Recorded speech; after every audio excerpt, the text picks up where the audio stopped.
He did a documentary about trans issues. He confronts people about gender affirming care and all these different things. And it turns out that he's just a liar. He's just a liar. David Pakman is losing his mind after Matt Walsh went on the Joe Rogan Experience and tore the woke left to shreds, as well as Joe Rogan. And of course, like I said, David Pakman is melting down. He's freaking out because Matt Walsh went ahead and told the truth on the Joe Rogan Experience. Let's get into this clip here where David Pakman loses his mind at the things that Matt Walsh said here to Joe Rogan. An expert to the right wing about gender and trans issues. He did a documentary about trans issues. He confronts people about gender affirming care and all these different things. And it turns out that he's just a liar. He's just a liar. And there was a very interesting moment wherein yesterday on Joe Rogan's podcast, Matt Walsh was saying millions of trans people are on puberty blockers. Hundreds of thousands of minors, prepubescent girls are getting gender reassignment surgery and blah, blah, blah. It's all untrue. Let's start with the clip. It's fact checked by Joe Rogan's producer, Jamie, during the interview, and everything. This is a clinic. This is a clinic in critical thinking. Let's listen. How many people have had this done? Depends on what. I don't think we have exact numbers, but we do have numbers. We have very good numbers on what's happening in the United States. There is data for how many procedures of just about every kind are being done. We're talking about the drugs. Millions. Okay, so millions on puberty blockers. All right, let's continue. You're talking about hormone blockers. Yeah. Millions of kids have been on hormone blockers, really? I'm sure someone's going to fact check me on that, but my guess is that we're into the millions now at this point. Yeah, that would be my guess. I can say for double mastectomies, the most. Okay, so millions on hormone blockers, millions of minors on hormone blockers. The best data I was able to find is that there's 120,000 children struggling with what is often called gender dysphoria. Some small fraction of those at some point might take some of these medications. Okay, he says millions a year. The total number with gender dysphoria, 120,000, only a fraction of those are taking these medications. So first lie. Do the numbers really even matter to these people? I don't think so. Well, honestly, do they matter though? Number one, are they forced? Is every doctor forced to report these numbers accurately? Number two, does it actually matter whether it's hundreds of thousands or millions of kids being put on these things? I kind of feel like if there's 5 kids being put on these things, it's still way too many and it's still very harmful to them. I mean, dude, I don't even need to say it. Matt Walsh has said it a million times. Joe Rogan says it. Everybody understands. I mean, I'm 26 right now. I'm a completely different person than when I was 20. I look somewhat the same. Other than that, when it comes to my personality, when it comes to my beliefs, it's completely different. Now, if I think back to my 7-year-old self, I don't know if I have a single belief that stayed the same between that time. I don't know what the hell I was doing when I was 7. I was playing in the mud and stuff. It's ridiculous that any child undergoes any sort of procedure like this. Anybody who's under the age of 25, I think, or at least 21, but I still even think 21 is a bit too young. Yeah, the numbers do matter. If it's a difference between hundreds of thousands and 0, then it matters. But if it's between 500,000 and 1 million, who really cares? It's more about the principle that this thing is happening at such a large scale. Regardless of the actual numbers, it doesn't really matter. It's the fact that it's happening. Am I crazy? Let me know in the comments if you agree or disagree. And also, how much do we actually trust these doctors to report this stuff accurately? I remember back in 2020, I don't want to say the name of the illness that was going on, but back in 2020, if you died and you had that illness inside of you, it was considered a death from that illness because apparently hospitals and everything got paid money per every death from that thing. So even if they found it inside of you when you die, even if that's not the cause of death, they would count it as a death from that illness so that they could get paid more money. Do we really trust that industry? Since that, I don't trust them at all. But of course, David Pakman does. Of course. And of course, he's not going to argue whether or not they should be given these things that Matt Walsh is talking about. He's going to argue that Matt Walsh is wrong on the numbers of his reporting on how many kids are getting these things.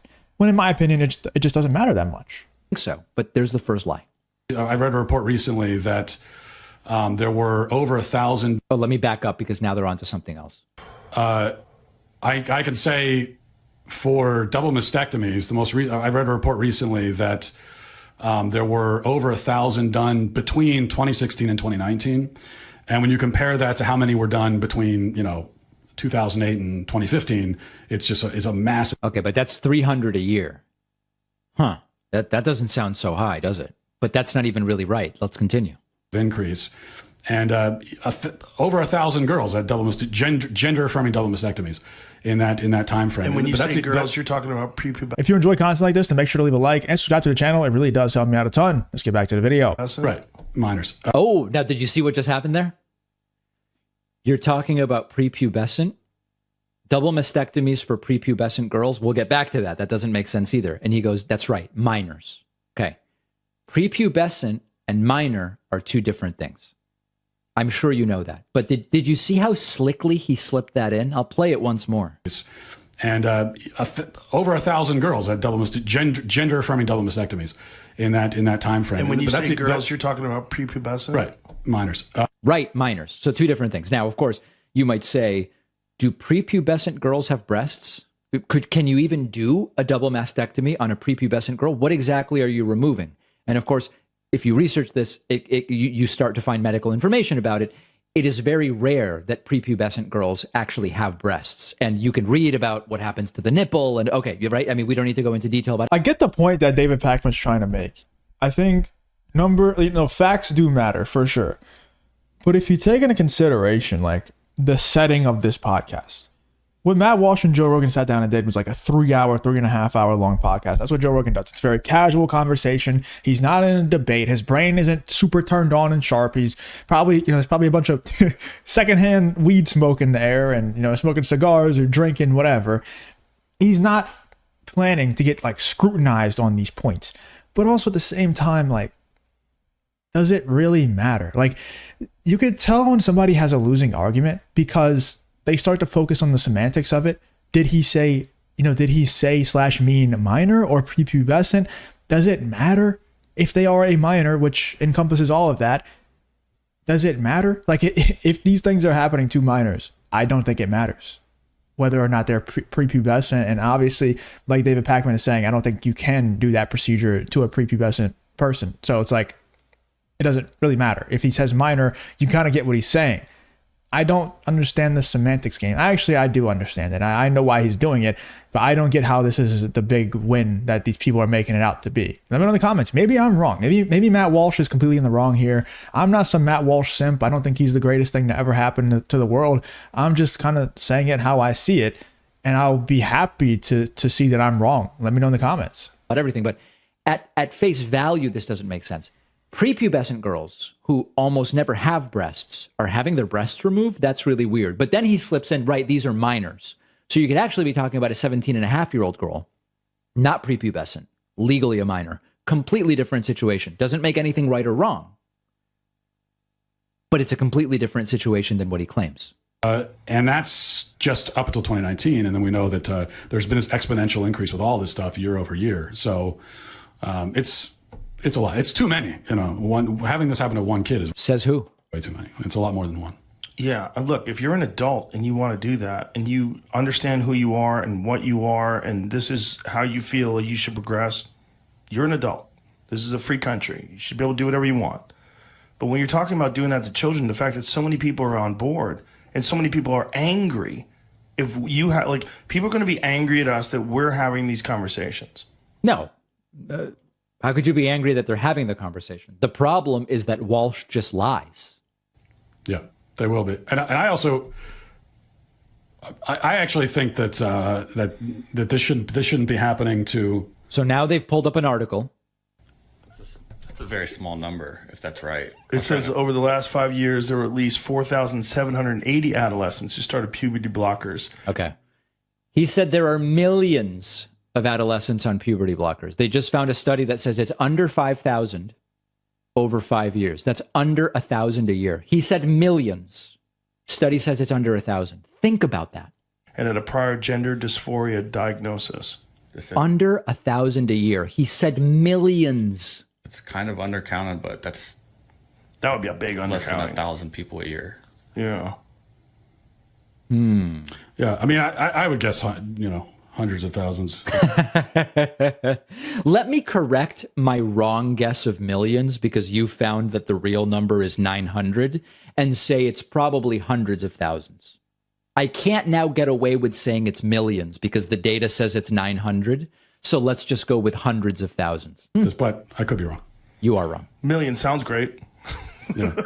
Well, like he said, I mean, like I said earlier, this is not a formal conversation. This isn't like a debate where Matt Walsh needs to be super sharp and there's somebody trying to prove every single word that he says wrong, like David Pakman's doing right now. But also, like I said, facts do matter. So I'm not saying that they don't matter, but at the same time, 5,000, 10,000, 500,000, it's still too many in my opinion. But yeah, facts do matter. So we should look at what the facts are. Like I said, though, do we trust the reporting of the, this institution anymore? I just don't know if I trust it. And I could be completely wrong. And like I said, let me know in the comments if I am completely wrong. I might be completely off base on this, but I just think David Pakman's trying to play this semantics game because he understands that the numbers are the only thing that he can really attack here. But what Matt Walsh and Joe Rogan are saying, it's not about the numbers. It's just about the fact that this is happening at all. And then David Pakman is like, since I can't really argue that point because it is kind of sick that this is happening at all to minors, I'm just going to argue that Matt Walsh got the numbers wrong. That's what it looks like to me. Could be completely wrong. Let me know in the comments what you guys think about this whole Matt Walsh and Joe Rogan versus David Pakman situation. Let me know in the comments what you guys think about it.